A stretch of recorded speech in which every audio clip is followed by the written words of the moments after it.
Pourquoi je répète ça? Parce que c'est le thème de la prédication aujourd'hui. Accomplis ta volonté. J'ai lu un livre, en tout cas il était complet, un livre, et dans ce livre, c'était surpris par la crainte. Et il y a une phrase qui m'a un peu...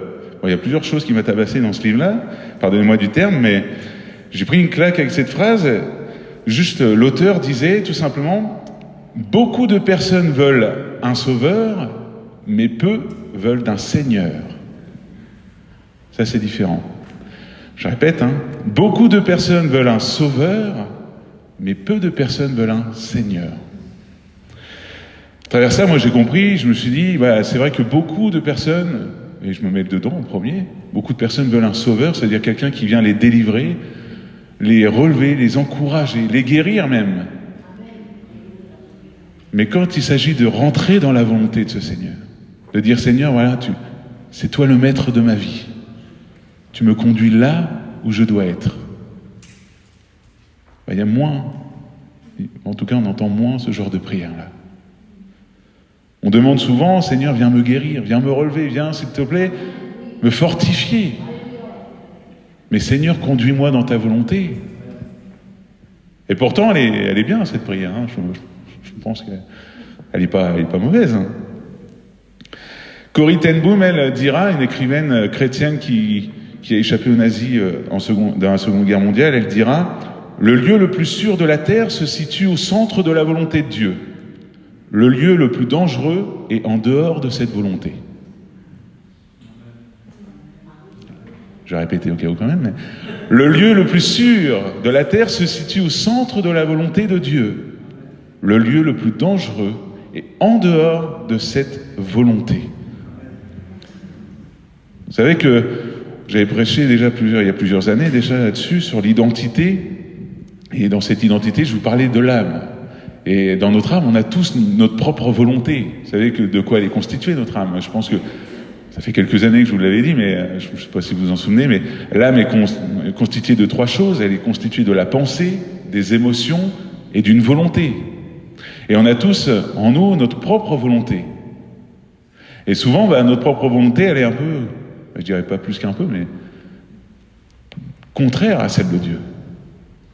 On veut faire des choses, on veut forcément... Par exemple, on va dire, Seigneur, oui, je veux te servir, mais certainement pas dans le pays le plus dangereux de ce monde. Ça, c'est entre parenthèses. Mais souvent, on a notre propre volonté qui est contraire à celle de Dieu et on a tendance à vouloir faire nos propres volontés. De dire, Seigneur, moi, je veux ci, je veux ça, je veux un grand ministère, je veux que ça touche des milliers de personnes, je veux être le prochain Billy Graham. Et là, Dieu va dire, non, tu vas être tout l'envers, justement. On ne sait pas, mais c'est... Le principal, je dis une seule chose, c'est qu'il nous faut être au milieu de la volonté de Dieu. Mais pour cela, il faut une chose, il faut la chercher. Chercher à être au cœur de cette volonté. Chercher à... Et je reviens à ce que Franck disait en introduction, mais si on est dans la volonté de Dieu, on plaît à Dieu. C'est chercher à plaire à Dieu aussi. Chercher à plaire à Dieu, c'est chercher à faire sa volonté.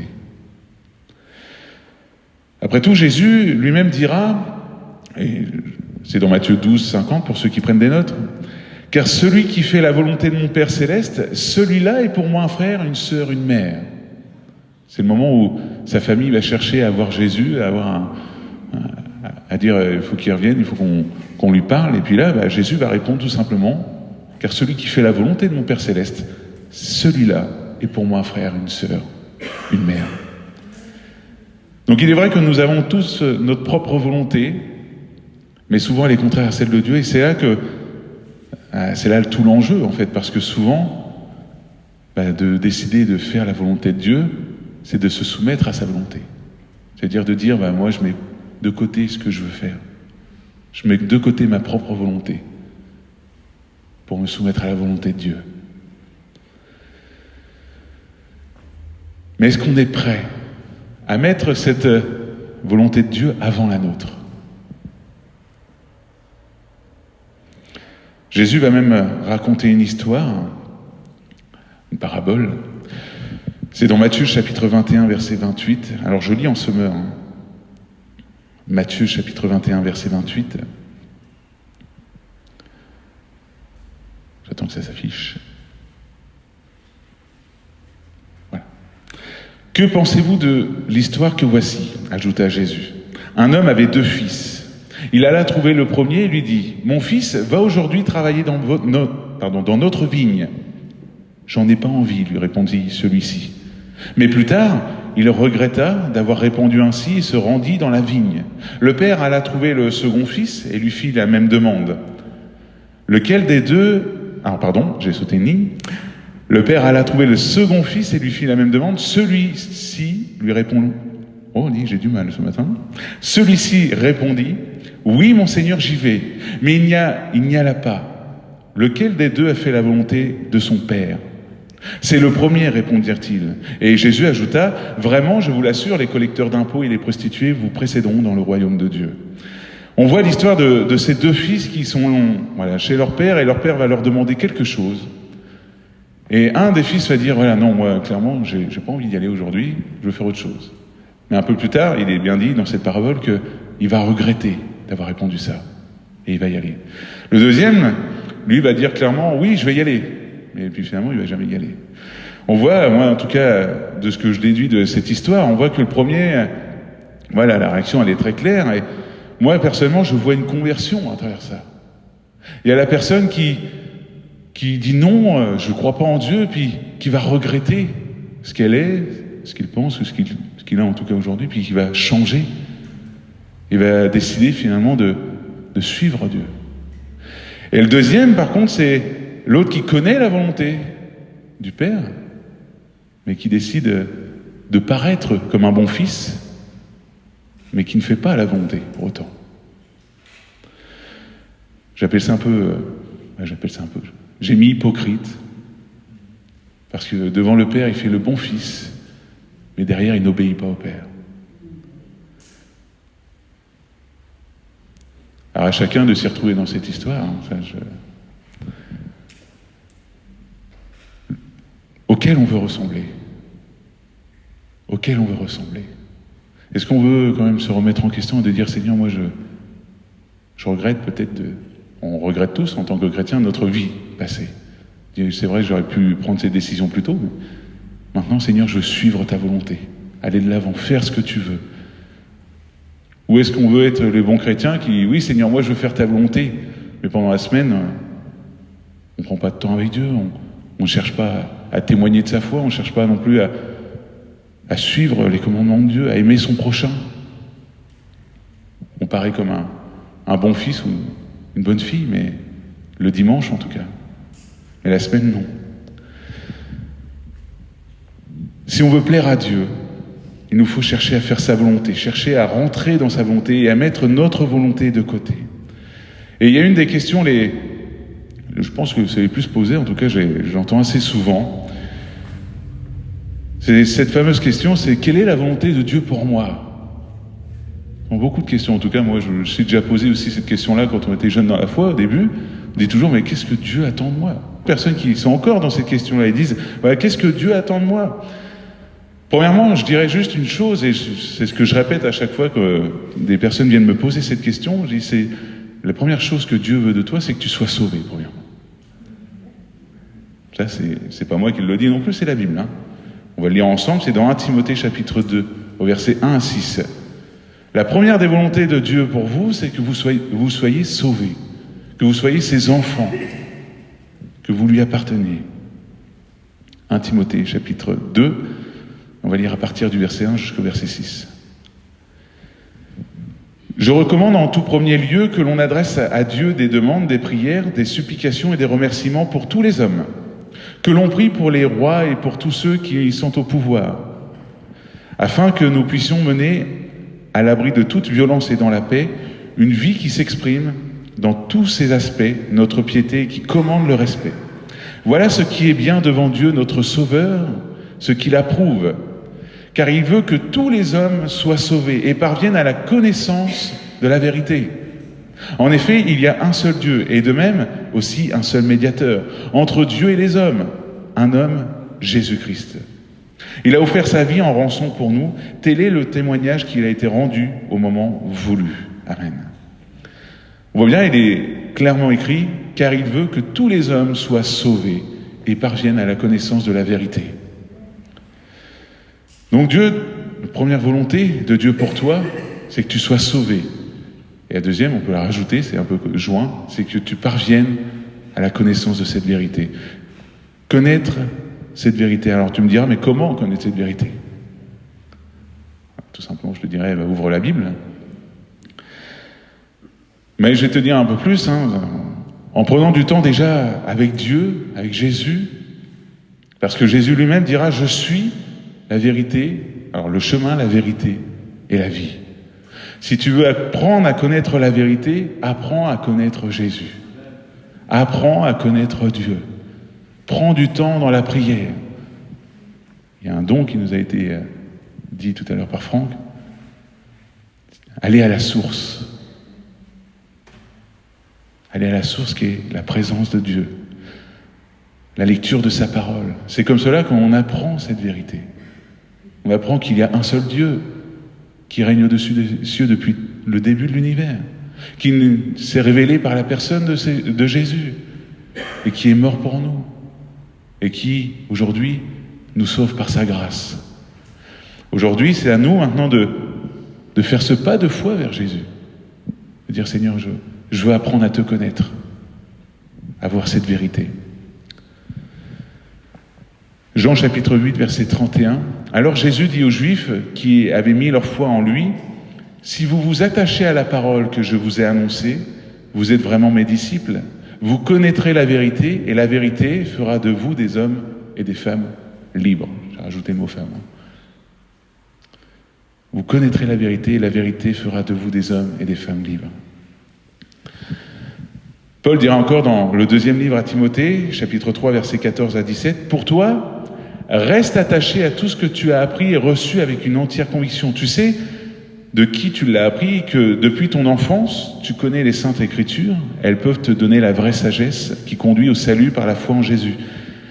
Car toute écriture est inspirée de Dieu et est utile pour enseigner, réfuter, redresser et apprendre à mener une vie conforme à ce qui est juste. Ainsi, l'homme de Dieu se trouve parfaitement préparé et équipé à accomplir toute œuvre bonne. » Je reprends juste ce verset en le déformant un peu, on va dire. À apprendre à mener une vie conforme à ce qui est juste. À nous apprendre, la parole nous apprend à marcher dans la volonté de Dieu. Parce que la volonté de Dieu, c'est qu'on ait une vie conforme et juste. Une vie qui lui plaît. Une vie qui lui réjouisse le cœur. Cette parole nous prépare, elle nous équipe, elle nous enseigne, elle nous corrige même. Donc si tu ne lis pas cette parole chaque jour, si tu ne prends pas le temps avec cette parole, comment veux-tu apprendre à connaître la volonté de Dieu pour toi ? Si tu ne prends pas le temps pour laisser Dieu te parler. Pour apprendre à connaître sa volonté, si tu te poses encore cette question aujourd'hui, mais qu'est-ce que Dieu veut de moi ? Prends du temps avec lui. Qui mieux que Dieu peut te dire ce qu'il attend de toi ? Je pose une question. Comment Moïse a connu la volonté de Dieu pour lui et le peuple hébreu ? Vous vous rappelez peut-être de la scène du buisson ardent ? Alors qu'il était dans le désert en train de conduire le troupeau, il a été appelé. C'est le moment où il a été appelé par Dieu à le servir. Mais c'est à ce moment-là, dans la présence de Dieu, avec la parole de Dieu, qu'il a appris ce que Dieu attendait de lui.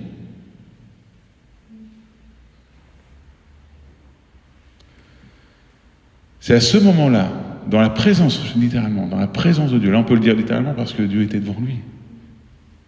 Et lui parlait directement. Mais c'est toujours la même aujourd'hui.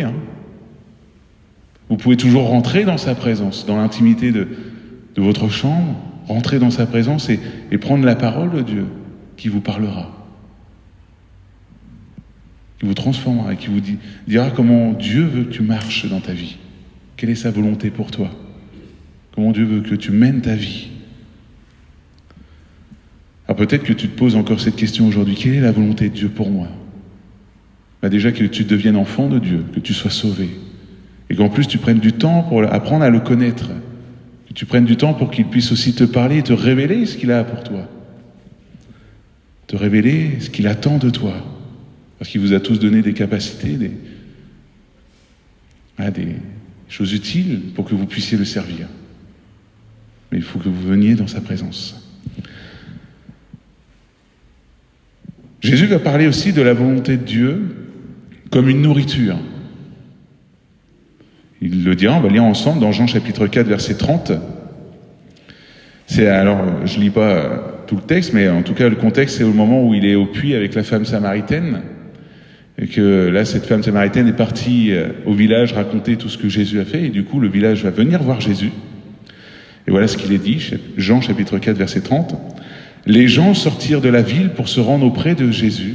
Entre-temps, les disciples pressaient Jésus en disant « Maître, mange donc ». Mais il leur dit « J'ai pour me nourrir un aliment que vous ne connaissez pas ». Les disciples se demandèrent donc entre eux « Est-ce que quelqu'un lui aurait apporté à manger ?» « Ce qui me nourrit, leur expliqua Jésus, c'est d'accomplir la volonté de celui qui m'a envoyé et de mener à bien l'œuvre qu'il m'a confiée. » Faire de la volonté de Dieu notre nourriture. Jésus est notre exemple, hein. Donc à combien plus forte raison, nous aussi on a besoin de cette nourriture. De dire Seigneur, moi de faire ta volonté, c'est ce qui me nourrit. Quand on est dans la volonté de Dieu, on voit qu'on est soutenu par Dieu, on est encouragé, il nous garde, il nous relève, et même s'il y a des temps difficiles parfois. Il ne nous abandonne pas. Et vous savez que souvent ça fait peur à certains chrétiens de prier, de dire Seigneur, que ta volonté soit faite. Parce que du coup, ils savent très bien que ça va les emmener là où ils ne veulent pas aller. Entre guillemets. Je vais vous raconter une petite histoire pour que vous puissiez changer de regard là-dessus. Cette histoire, voilà, elle a pour titre « Que ta volonté soit faite ». Une jeune femme dit à son pasteur « Dire à Dieu que ta volonté soit faite est bien la dernière chose que je prononcerai. » C'est une histoire vraie. Alors pourquoi, répond le pasteur ? Parce que je suis sûr que si je dis cela, il m'enverrait en Afrique comme missionnaire. Vous voyez, hein, il savait la volonté de Dieu pour lui déjà. Hein. Pour elle, pardon. Quelle drôle d'opinion vous avez de Dieu, lui répondit le pasteur. Supposez que vous disiez à votre père, papa, aujourd'hui je voudrais mener à bien quelque chose qui te fait plaisir. Pensez-vous qu'il en profiterait pour vous demander d'effectuer ce qui vous attristerait ? La jeune femme va répondre, bien sûr que non. Il me demanderait une chose qui va me réjouir. Et là, le pasteur répondra, il est donc curieux que vous ayez une meilleure opinion de votre propre Père terrestre que celui de votre Père céleste. Et là, la jeune femme va dire, ouais, je comprends que je m'étais trompé. Elle ajoute à ça. Et à présent, je peux remettre ma vie entre les mains de mon Père céleste, qui m'aime, lui faisant confiance au sujet des voies dans lesquelles il me conduira. Parce qu'elle avait compris que Dieu était un Père qui l'aimait, qui ne voulait pas l'amener dans sa volonté pour la faire souffrir, mais l'amener dans sa volonté parce que sa volonté, elle est meilleure que la nôtre. C'est comme cela qu'il faut voir la volonté de Dieu, pas comme un Père qui vous mène là où absolument vous n'allez pas vous plaire, loin de là. Dieu sait bien mieux que nous ce qu'on a besoin. Sa volonté est bien meilleure que la nôtre. Quand on commence à abandonner notre vie entre les mains de Dieu, en disant « Seigneur, voilà, je désire une chose, c'est faire ta volonté ». Déjà, on verra que Dieu nous accompagne dans cette volonté. Il ne nous abandonne pas comme ça, il est ce Père qui nous aime, et en plus, il nous accompagne dans une volonté qui nous plaît à nous, qui réjouit notre cœur, qui devient notre nourriture, qui nous fortifie, on voit où on expérimente encore des choses plus grandes avec Dieu, qui nous font grandir, mûrir dans la foi. Donc oui, aujourd'hui, peut-être que tu es comme le cas qu'on a lu aujourd'hui, cette dame qui avait peur en tout cas de dire que ta volonté soit faite parce que je crois que tu vas m'envoyer là où je ne veux pas être. Il faut que tu prennes conscience que Dieu ne veut pas te torturer. Il t'aime, il est ce Père qui veut prendre soin de toi et qui veut te mener dans sa volonté qui est parfaite. À nous de changer de regard là-dessus. À nous et là ça fait partie de la foi, de faire confiance à Dieu. De dire c'est toi qui me conduis sur les chemins. C'est toi qui me mènes là où tu veux. Dieu veut travailler avec nous. Mais est-ce que tu es prêt à faire cette prière ? Est-ce que tu es prêt à dire, voilà Seigneur, je te remets ma vie. Ma vie est à toi. Conduis-moi là où tu veux. Je te dis oui. Pour reprendre aussi le thème du DNJ 2018, me voici, envoie-moi. Envoie-moi. Après, c'est à la volonté de Dieu. Disons, Seigneur, voilà, je veux marcher dans tes voies. Je veux aller là où tu me désires parce que je sais que ta volonté est meilleure que la mienne. Conduis-moi sur tes sentiers parce que j'ai confiance en toi, Jésus. J'ai confiance en toi. Alors attention, je n'ai pas dit que vous n'allez pas souffrir. J'ai pas dit que vous n'allez pas souffrir. Parce que Jésus, quand il est mort sur la croix, il était dans la volonté de Dieu.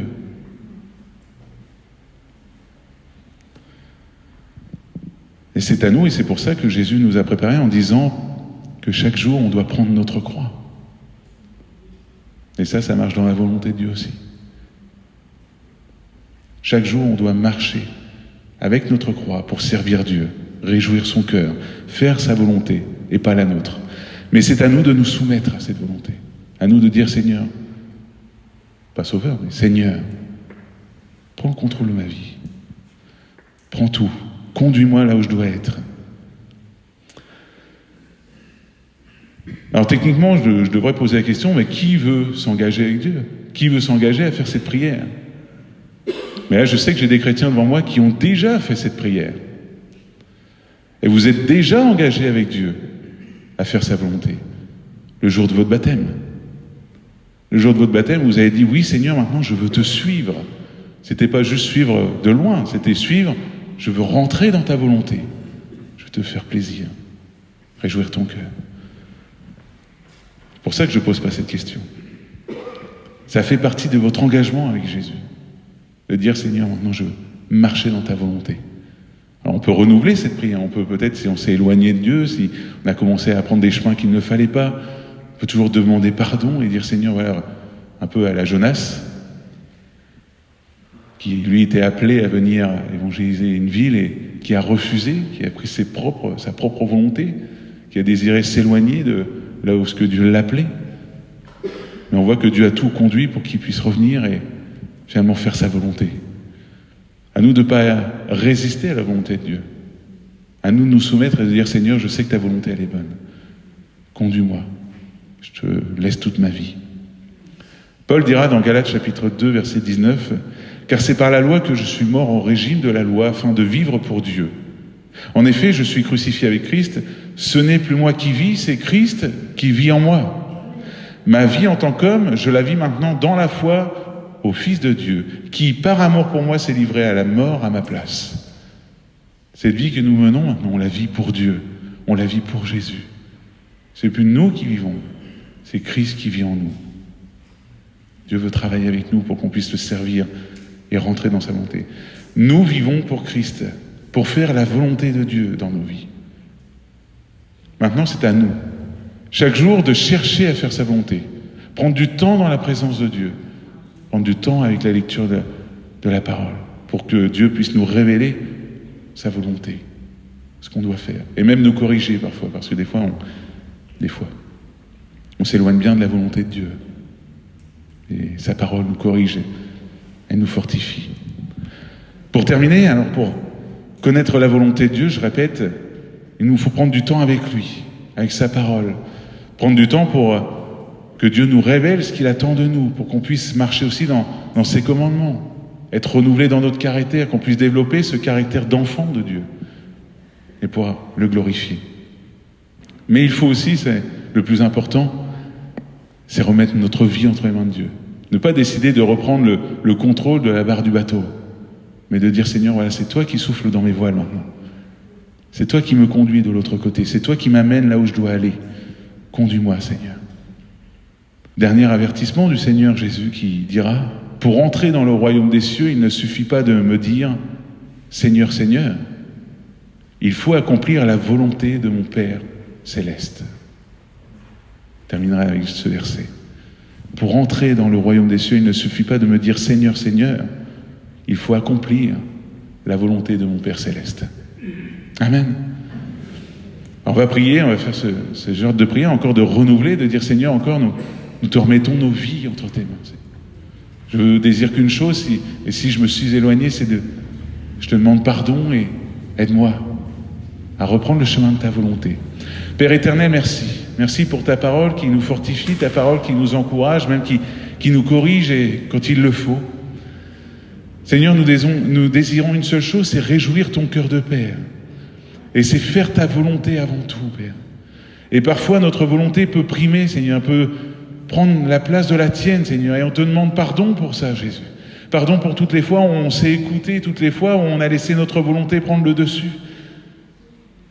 Père, merci de nous aider à marcher dans tes voies que tu as prévues pour nous. Que chaque jour, on puisse regarder à toi, à ta parole. Que chaque jour, on puisse se laisser travailler, transformer, Père. Merci encore de nous conduire dans ta volonté, de nous révéler ta volonté aussi pour chacun de nos vies ici présents, pour qu'on puisse, Seigneur, réjouir ton cœur de Père encore une fois. On s'est engagé par les eaux du baptême à te suivre tout le long de notre vie et à bien plus à rentrer dans ta volonté. Et même parfois, il est vrai que cette volonté peut nous faire peur. Alors Seigneur, viens chasser toute crainte, Seigneur. Parce que nous savons une chose, c'est que tu es un Dieu d'amour. Tu vas pas nous mener, Seigneur, là où tu veux nous voir souffrir. Loin de là, Seigneur. Tu nous mènes dans ta volonté qui est parfaite pour nous, qui est bonne pour nous.